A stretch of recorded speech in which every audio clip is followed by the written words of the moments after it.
I'm your mother, and I deserve that house." She stood on my porch like the last 25 years hadn't happened, like she hadn't walked out when I was 7 years old and never looked back, like she hadn't missed every birthday, every graduation, every moment that mattered. I didn't scream, I didn't cry, and I didn't slam the door in her face. Instead, I reached into my pocket and handed her an envelope that I'd been carrying for 3 years, an envelope my dying grandmother had pressed into my hands with instructions to keep it safe until the day I needed it. When she opened it and read the first page, her knees buckled and she collapsed right there on my welcome mat, her designer sunglasses clattering across the wooden boards, and I finally understood why my grandmother had spent her dying breath telling me that the truth was the only weapon I would ever need. Before I tell you what was in that envelope and why it made a woman who'd never shown weakness crumble like paper in the rain, take a moment to subscribe and comment below where you're watching from. This story might just change how you see family, abandonment, and the secrets that can wait decades to surface. My name is Harper Sullivan. I'm 32 years old, and until 3 weeks ago, I hadn't seen my mother since I was 7 years old. Her name is Jolene Crawford. She went back to her maiden name after she left us, shedding our family name like it was a coat she'd borrowed and no longer needed. She was 24 when she had me, 26 when she had my brother Caleb, and 29 when she decided that motherhood wasn't for her. 29 years old with 2 children who adored her, a husband who worked himself to the bone to give her everything she wanted, and a life that most people would have considered blessed. It wasn't enough for her. We weren't enough. I don't have many memories of her from before she left. Just fragments, scattered pieces of a puzzle I've spent my whole life trying not to complete. The smell of her perfume, something floral and expensive that lingered in rooms long after she'd left them. The sound of her laugh when something on TV amused her, sharp and sudden, never quite reaching her eyes. The way she'd brush my hair before school, always a little too roughly, yanking through tangles while I tried not to cry. The sighs she'd release when I asked for help with something, like my very existence was an inconvenience she hadn't signed up for. She wasn't warm. She wasn't nurturing. Even as a child, I sensed that she was somewhere else, even when she was standing right in front of me. Her body was in our house, making meals and driving us to school and going through the motions of motherhood, but her heart was always elsewhere. I just didn't know where. My father, Daniel Sullivan, was the opposite. He was present in a way that made you feel like you were the most important person in the world. He was patient, even after 12-hour shifts at the shipyard. He worked double shifts in Charleston's blazing summer heat, so we could have a nice house in a good school district. He came home exhausted every night, his hands calloused and his back aching, but he still made time to help me with homework and throw the baseball with Caleb in the backyard until the fireflies came out. He still read us bedtime stories, doing different voices for each character until we giggled ourselves to sleep. I didn't appreciate him enough back then. Children never do. I was too focused on my mother, on trying to earn smiles from a woman who rationed them like they cost money, on trying to be good enough to make her stay. It didn't work. When Jolene left, she didn't give any warning. She didn't sit us down and explain that mommy needed to go away for a while. She didn't cry or apologize or promise to call on birthdays. She didn't leave a note with our names on it, telling us she loved us even if she couldn't stay. She just disappeared. I came home from school one October afternoon. I remember it was October because the leaves were turning orange and we'd been making leaf collages in art class. I was excited to show my mom what I'd made, this messy arrangement of maple leaves glued to construction paper. I ran up the driveway, burst through the front door, and found my father sitting at the kitchen table, staring at a piece of paper. His eyes were red. His hands were shaking. And in that moment, even before he said anything, I knew something was terribly wrong. "Where's Mom?" I asked, clutching my leaf collage like it could protect me from whatever was coming. He looked at me like I'd asked him to solve an impossible equation, like I'd spoken in a language he didn't understand. She's gone, sweetheart. She's not coming back." I didn't understand. My 7-year-old brain couldn't process the words. Gone where? Is she at the store? No, baby. His voice cracked, and I saw tears spill down his weathered cheeks, the first time I'd ever seen my father cry.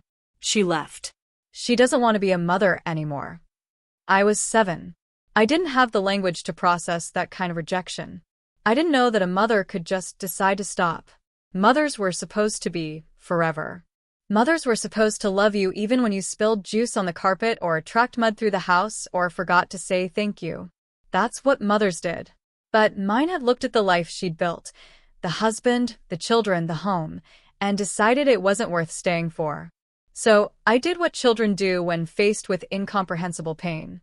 I blamed myself. I decided that I must have done something wrong, been too loud, too needy, too much of a burden. I decided that if I'd just been a better daughter, quieter and more obedient and less demanding, she would have stayed. I decided that there was something fundamentally unlovable about me, some flaw that my mother had seen and couldn't tolerate. That belief poisoned me for years. It seeped into everything, my friendships, my relationships, my sense of self-worth. Every time someone left, every time a friendship faded or a boyfriend moved on, I heard my mother's voice in my head. You weren't enough. You'll never be enough. My father never spoke badly about Jolene, even though he had every right to. Even though she'd broken his heart, drained their savings, and abandoned him with 2 children to raise alone. He just said, "Sometimes people aren't ready for the life they choose. It's not your fault, Harper. None of this is your fault." I didn't believe him. Not for a long time. He raised me and Caleb alone, working longer hours to cover the bills that Jolene had left behind. But he didn't do it without help. His mother, my grandmother, Eleanor Sullivan, moved in within a week of Jolene's departure. She packed up her little house in Savannah and came to Charleston to help her son pick up the pieces. Grandma Eleanor was a force of nature. She'd grown up dirt poor in rural Georgia, the daughter of sharecroppers who couldn't afford shoes for all their children. She'd worked her way through nursing school, studying by candlelight because electricity was a luxury. She'd married young, had my father at 20, and been widowed at 45 when my grandfather died of a heart attack while working in their garden. She'd raised my father alone while working full-time as a nurse, never complaining, never asking for help, never letting anyone see her cry. When Jolene abandoned us, Grandma Eleanor stepped in without hesitation, without questions, without any of the sighs that had characterized my mother's reluctant caregiving. She made us breakfast every morning, real breakfasts, with eggs and toast and fresh squeezed orange juice. She helped with homework and attended school plays and sat up with us when we were sick. She did all the things a mother was supposed to do, filling the void that Jolene had left with a fierce, unconditional love that asked for nothing in return. That woman made her choice. Grandma Eleanor said to me once when I was 12 and crying about not having a mother at my middle school graduation, watching all my friends pose with their moms while I stood awkwardly to the side. Now you make yours.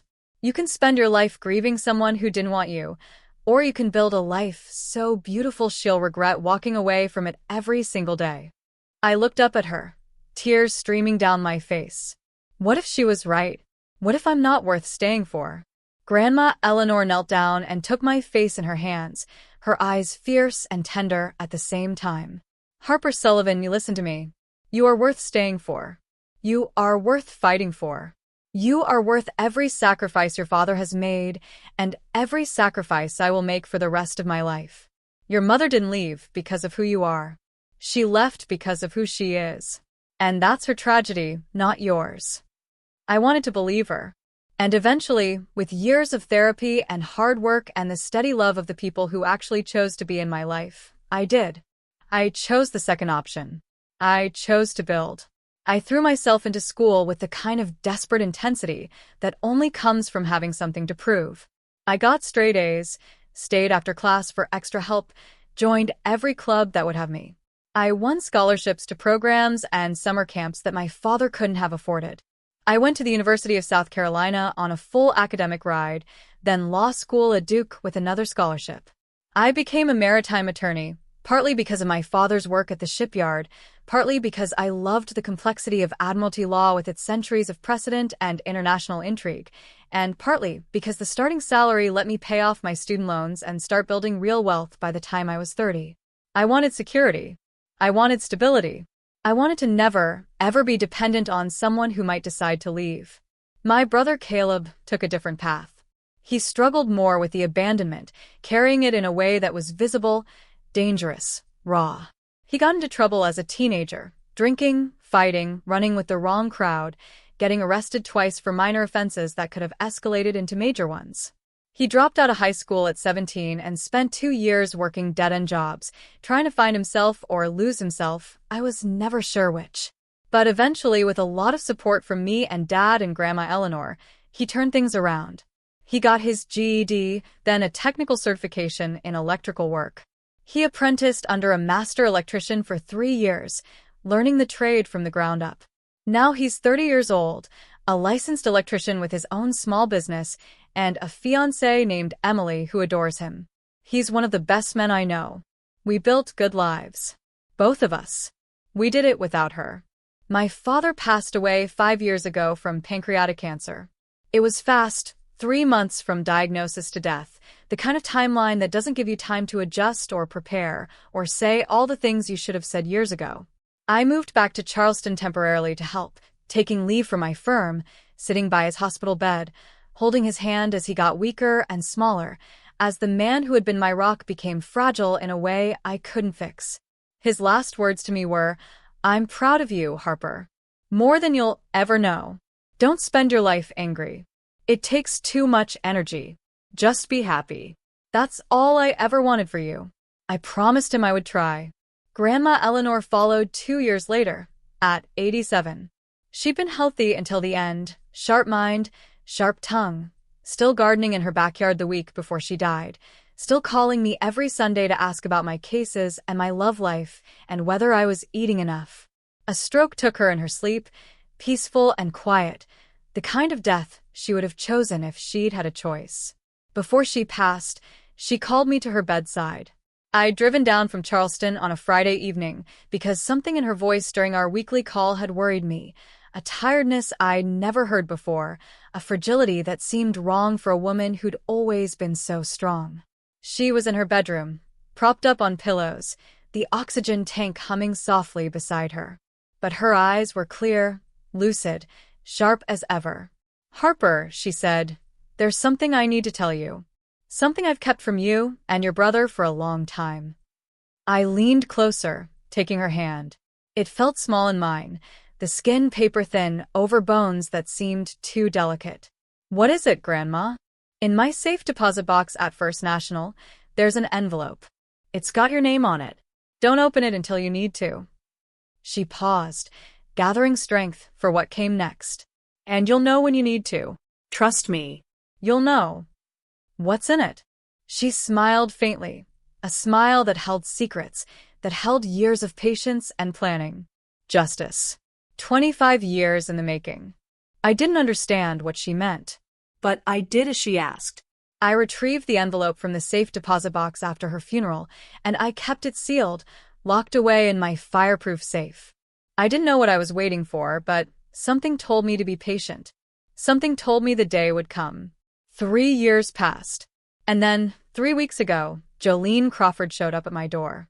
I'd bought a beach house in Isle of Palms the year before, a beautiful 3-bedroom cottage with a wraparound porch, original hardwood floors, and a direct view of the Atlantic that made my heart ache with its beauty every time I looked at it. I'd purchased it with money I'd saved and invested for a decade, plus a small inheritance from Grandma Eleanor and an even smaller one from my father. It was my sanctuary, my reward for years of 70-hour weeks and cases that kept me up at night, and I spent most weekends there, watching the waves and finally, feeling at peace. I was sitting on the porch that Saturday morning in early September, drinking coffee and reading a legal thriller that was just good enough to keep me turning pages. The morning was perfect, salt air, cool breeze, pelicans diving for fish in the shallow water.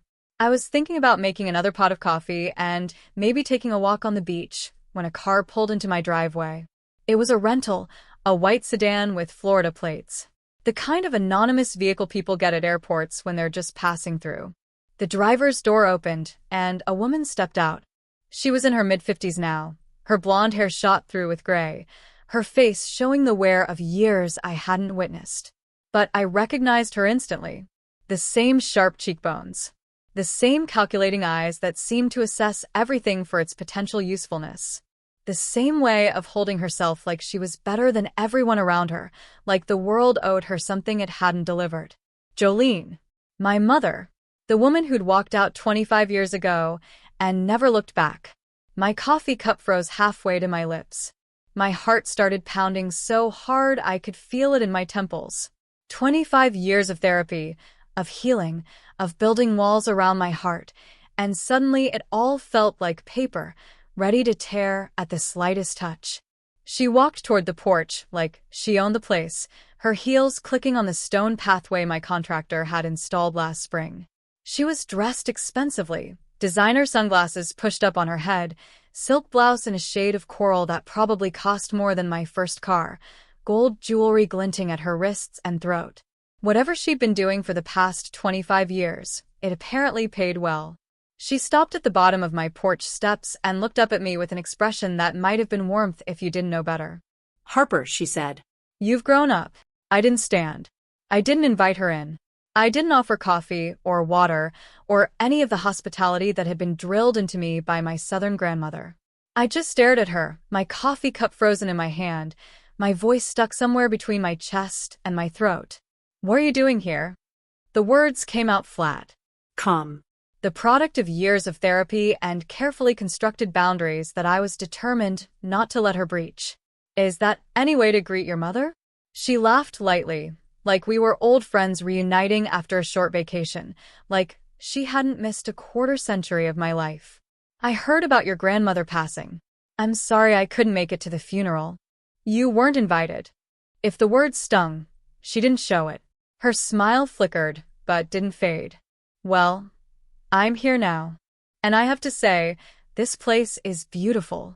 She looked around at the house, the porch, the ocean view, the carefully tended garden I'd planted myself. "You've done well for yourself. No thanks to you. Harper, let's not be dramatic." She climbed the first porch step without invitation, and I felt my entire body tense. I know I wasn't around, but wasn't around? I set my coffee cup down with a sharp clink that made her flinch. "You didn't miss a few soccer games, Jolene. You abandoned your children. You walked out when I was 7 years old and Caleb was 5, and you never looked back. You didn't call on birthdays. You didn't send Christmas cards. You didn't show up when Dad got sick, when he was dying, when he was buried in the ground. You didn't come to Grandma Eleanor's funeral. You weren't there for any of it. I had my reasons. I don't care about your reasons." My voice was rising now, 25 years of anger bubbling up despite my best efforts to stay calm. "Whatever reasons you had, they weren't good enough. Nothing is good enough to justify walking away from your children and never looking back." She was quiet for a moment, and something shifted in her expression. A calculation, a recalibration. When she spoke again, her voice was softer, more conciliatory. "You're right. I should have handled things differently. I was young, Harper. I was overwhelmed. I wasn't ready to be a mother, and I made choices I regret." "Then why are you here now? After all this time?" She climbed the remaining steps and sat down in the chair across from me. Crossing her legs like this was a business meeting rather than a confrontation 25 years in the making. "I've fallen on some hard times recently. My husband left me." "Husband?" "I remarried 12 years ago. Gerald. He was a real estate developer in Tampa, very successful." She shrugged, a gesture that was probably meant to seem casual, but came across as rehearsed. "Turns out he was also sleeping with his secretary and hiding money in offshore accounts.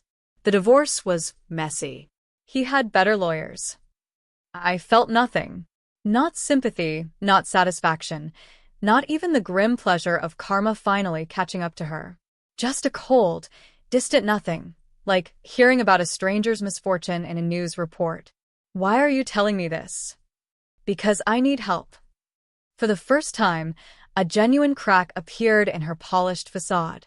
Her voice trembled slightly, and she looked down at her manicured hands. "I'm 54 years old, Harper. I don't have a career. I haven't worked in over a decade. I don't have savings anymore. Gerald made sure of that in the divorce settlement. I don't have family I can turn to. My parents are dead. My sister hasn't spoken to me in years. And what does that have to do with me? She looked up, and her eyes, those calculating eyes I remembered from childhood, met mine with an intensity that made my skin crawl. I'm your mother. I gave birth to you. I deserve to be taken care of in my time of need. That's what family does. I actually laughed. I couldn't help it. The absurdity of it was too much. You abandoned your family 25 years ago. You don't get to show up now and claim the benefits of a relationship you refuse to maintain. This house. She gestured around at my porch, my view, my sanctuary. It's worth what, 2 million? 3? The market in Isle of Palms is insane right now. You could sell it and split the money with me. That would set me up for years. Or you could let me live here. It's certainly big enough for both of us. I stared at her in disbelief, wondering if I was having some kind of stress-induced hallucination. You want my beach house? The house I bought with my own money, with the savings I built over a decade of working 80-hour weeks. You wouldn't have anything if it weren't for me. Her voice hardened, the pretense of vulnerability falling away like a mask she'd grown tired of wearing. I gave birth to you. I gave you life. Everything you have, everything you've accomplished, it all stems from that fundamental fact. Without me, you wouldn't exist. Without you, I might have had a normal childhood. Without you, I might not have spent years in therapy trying to convince myself I was worthy of love. Without you, my father might not have worked himself into an early grave trying to be both parents at once. I stood up, my hands shaking with rage I'd thought I'd processed years ago. Everything I have stems from the father you abandoned and the grandmother who raised me while you were off finding yourself, with whatever man you'd moved on to. Your grandmother.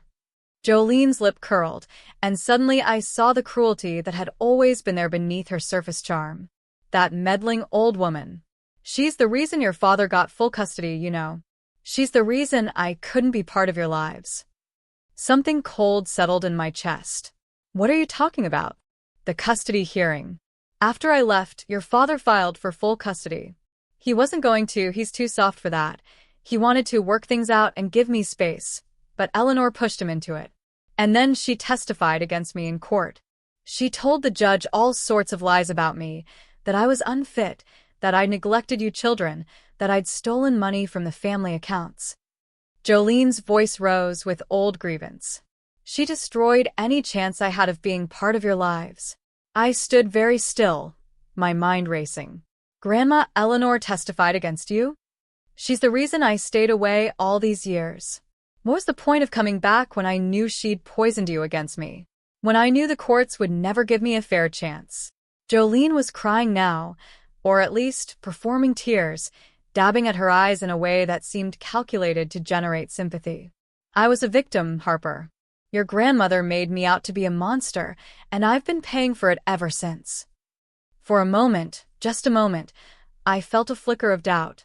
Had Grandma Eleanor kept things from me? Had she manipulated the situation, poisoned the well, made sure Jolene could never come back even if she wanted to? Had there been more to the story than I knew? And then I remembered the envelope. Wait here, I said. I went inside, my hands trembling with adrenaline. I retrieved the envelope from the fireproof safe in my bedroom closet. The same envelope Grandma Eleanor had told me about 3 years ago, the one she'd pressed into my hands with her papery, fragile grip and her eyes full of secrets. You'll know when you need it, she'd said. Trust me. I trusted her. I'd always trusted her. And now I was about to find out why. I walked back to the porch and handed the envelope to Jolene. What's this? She asked, frowning at the yellowed paper, at my name written in Grandma Eleanor's careful script. Open it. She tore the envelope open carelessly, clearly expecting something trivial, maybe old photos, sentimental letters, documents that would somehow prove her victimhood and my grandmother's villainy. What she found was very different. The first page was a private investigator's report, dated 1999, 2 years after she left. Grandma Eleanor had hired someone to track Jolene's movements after she disappeared, to document where she'd gone, and what she'd done, and who she'd done it with. The report detailed everything. The man she'd run off with, not Gerald, but someone named Marcus Webb, a struggling musician she'd been having an affair with for over a year before she finally left. The apartment they'd shared in Savannah, paid for with money she'd taken from our family accounts. The credit cards she'd maxed out in my father's name before vanishing, leaving him with $17,000 in debt he didn't even know existed until the bills started arriving. Jolene's hands trembled as she turned the pages. The second document was a police report. Grandma Eleanor had filed charges against Jolene for fraud and theft. The maxed credit cards, the drained savings account, the forged check she'd written in my father's name. The charges had eventually been dropped because my father, kind, forgiving, broken-hearted dad, had refused to testify against her. He didn't want his children to grow up knowing their mother was a criminal.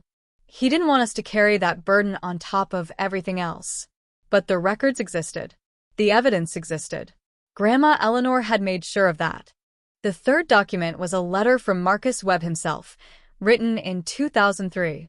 By then, Jolene had left him too, moved on to someone with more money, more potential, more of whatever she was always chasing. Marcus had tracked down Grandma Eleanor somehow and written to her, full of bitterness and regret and the particular anger of a man who'd been used and discarded. I should have believed Daniel when he tried to warn me. Marcus had written in his cramped, angry handwriting. He called me after he found out about the affair, and he told me what she was really like. I thought he was just jealous, just trying to sabotage what we had. But he was right. She's not capable of loving anyone but herself. She took everything I had, my savings, my credit, my faith in people, and then she left without even saying goodbye. I hope your grandchildren never have to see her again. They're better off without her. Everyone is. The fourth document was a certified copy of the court transcript from the custody hearing. I read through it with growing horror, seeing for the first time what my grandmother had actually testified to, not lies, not exaggerations, but a detailed, factual account of what life with Jolene had been like. The affair that had been going on for over a year. The money she'd stolen, not just the credit cards, but cash from my father's wallet, jewelry from Grandma Eleanor's home, anything she could pawn or sell. The time Grandma Eleanor had stopped by unexpectedly and found 5-year-old me alone in the house, crying, while Jolene was God knows where. The time she'd witnessed Jolene screaming at me, at 7-year-old me, for spilling juice on the carpet, calling me a worthless little burden and a mistake she never should have made. I didn't remember that. Maybe I'd blocked it out.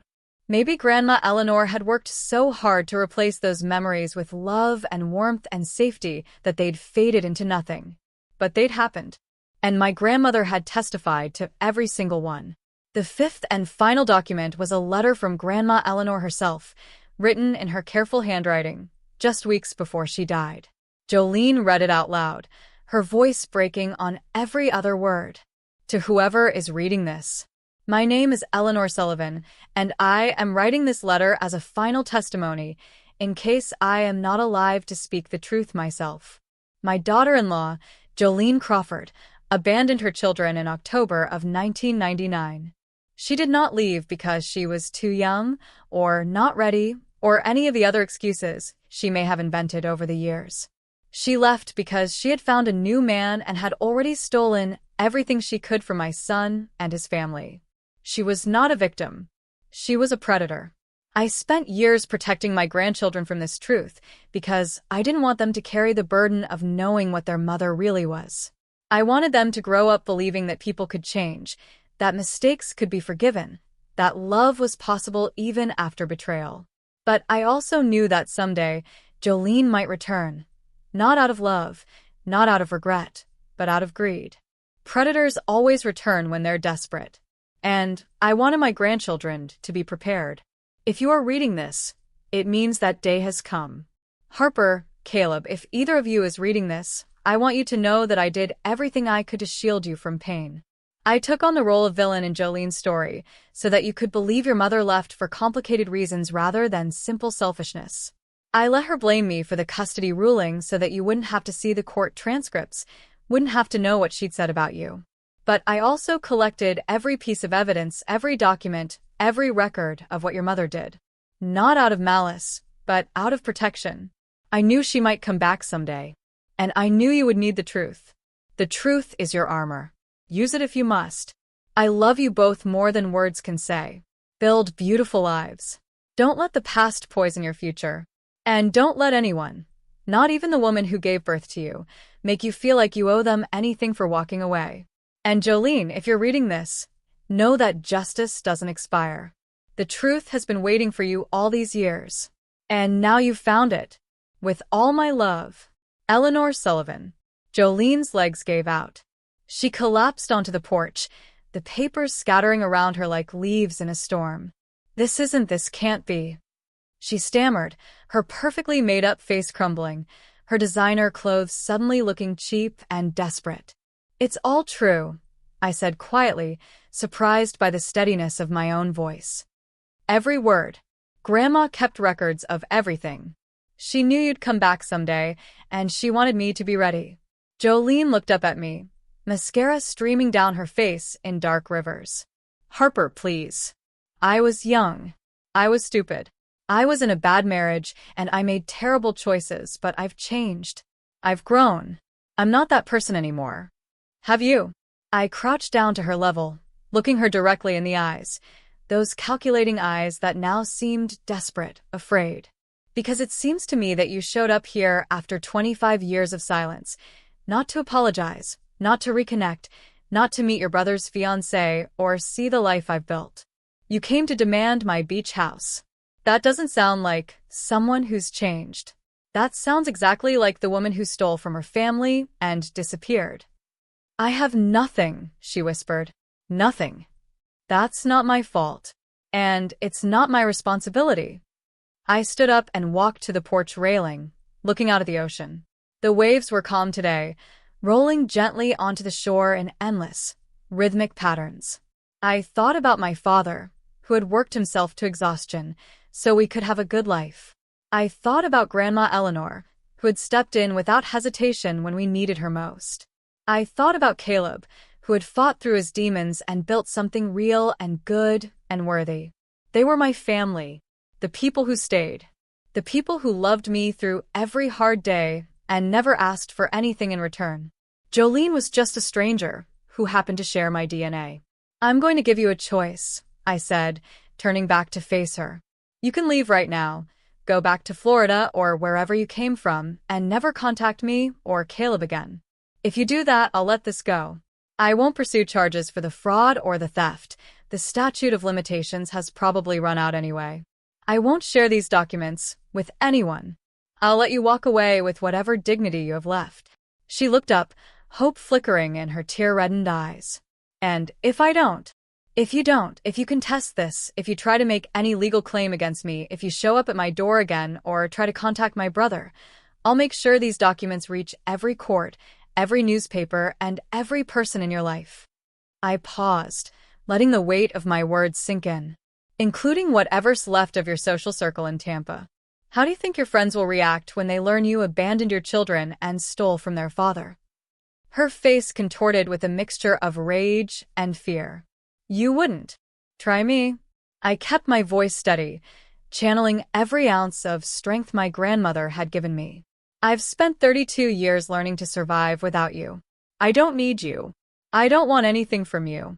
But if you threaten what I've built, if you try to take what I've earned, I will protect it with everything I have. The silence stretched between us, thick with tension and decades of unresolved pain. I could see her calculating, weighing her options, trying to find an angle she could exploit, a weakness she could leverage. Finally, she stood up, brushing off her expensive clothes with trembling hands. You're just like her, she spat, her voice dripping with venom. Just like that old woman. Cold. Calculating. You think you're so righteous, but you're just as cruel as she was. If protecting my family makes me cruel, then I'll wear that label proudly. I walked to the porch door and held it open, gesturing toward the steps. Goodbye, Jolene. I hope you find whatever you're looking for. But you won't find it here. She gathered the scattered papers. I let her take them. I had copies of everything, and walked down the steps to her rental car. At the last moment, she turned back. I could have loved you, she said, her voice thick with something that might have been regret or might have been manipulation. I couldn't tell anymore. If things had been different. But things weren't different, I replied. And you didn't. She got in the car and drove away. I watched until the white sedan disappeared around the bend, swallowed by the live oaks and the Spanish moss, and then I went back inside and locked the door. I called Caleb that afternoon and told him everything, the arrival, the demand, the envelope, the confrontation. He was quiet for a long time after I finished. Are you okay? He finally asked. Yeah, I said, and I was surprised to realize that I meant it. I think I am. I always wondered if she'd show up someday, he admitted. I used to have these fantasies as a kid that she'd come back with some good explanation and we'd be a family again. Do you still have those fantasies? No. His voice was firm, certain. I have a real family now. Emily, our future kids, you. That's what matters. I smiled. Grandma Eleanor would be proud of you. She'd be proud of both of us. A week later, I received a letter from a lawyer in Tampa. Jolene was considering filing a claim for filial support, a law in some states that requires adult children to provide financial support to indigent parents. I called my own attorney and had her draft a response. It included copies of all the documents from Grandma Eleanor's envelope, along with a detailed summary of Jolene's abandonment, theft, and fraud. It concluded with a simple statement: my client has no legal or moral obligation to support a parent who voluntarily abandoned her children, committed financial crimes against the family, and has made no attempt at contact or reconciliation in 25 years. Any attempt to pursue this claim will be met with full disclosure of the attached documentation to all relevant parties, including media outlets if necessary. The lawsuit never materialized. Last I heard, Jolene had moved to Arizona, where an old friend from her Tampa days had taken her in. I don't know if she's happy. I don't know if she's struggling. And honestly, I've stopped caring. She made her choice 25 years ago. I've made mine now. Last weekend, I invited Caleb and Emily to the beach house for a long weekend. We grilled seafood on the back deck, played cards until midnight, and watched the sunrise from the porch with steaming cups of coffee. Emily is 6 months pregnant now, their first child, and they've asked me to be the godmother. Have you thought about names? I asked, watching Emily rest her hand on her growing belly. If it's a girl, Caleb said, glancing at me with tears in his eyes, we want to name her Eleanor. I felt my own eyes fill. Grandma would love that. She's the reason we're all here, Caleb said quietly. The reason we turned out okay. The reason we know what real love looks like. That night, after they'd gone to bed, I walked down to the beach alone.